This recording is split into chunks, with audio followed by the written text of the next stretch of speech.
দেশে বছরে কলেরায় আক্রান্তের হার হাজারে 2 জন। তবে স্বাস্থ্য অধিদপ্তরের তথ্য বলছে সংক্রমণের উচ্চ ঝুঁকিতে আছেন প্রায় 6,65,00,000 মানুষ।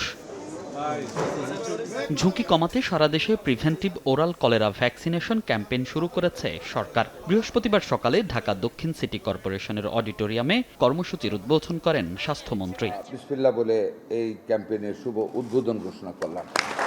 নানা উদ্যোগে কলেরা নিয়ন্ত্রণে আছে জানিয়ে স্বাস্থ্যমন্ত্রী জানান, পুরোপুরি নির্মূলের লক্ষ্যেই টিকার ক্যাম্পেইন শুরু করেছেন সরকার। হাম, ডেঙ্গু সহ কয়েকটি রোগ একসঙ্গে সামলাতে হচ্ছে উল্লেখ করে মন্ত্রী দাবি করেন, এতেও উদ্বিগ্ন নন তারা।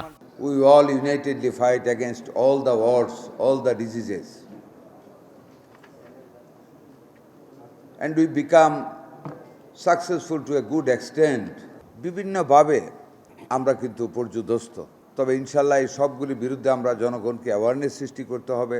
যেভাবে করোনাকালীন সময়ে অ্যাওয়ারনেস সৃষ্টির মাধ্যমে মানুষকে মাস্ক পরাইতে পড়ছে, মানুষ দূরত্ব বজায় রেখেছে, এই জিনিসগুলি কলেরার ব্যাপারেও কিন্তু মারাত্মক।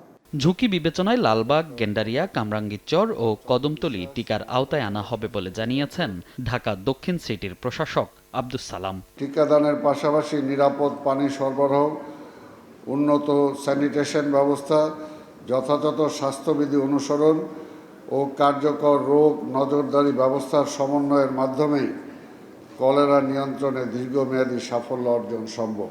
আলাদা অনুষ্ঠানে স্বাস্থ্য প্রতিমন্ত্রী জানান, আন্তর্জাতিক সংস্থার সঙ্গে সমন্বয় করে প্রান্তিক পর্যায়ে টিকাদান কর্মসূচি বাস্তবায়নে কাজ করছে সরকার। সারা দেশে অসংখ্য মানুষ প্রতি বছর কলেরাজনিত ডায়রিয়াতে আক্রান্ত হয়। এই ভ্যাকসিনের মাধ্যমে সেটাকে প্রতিরোধ করা যাবে।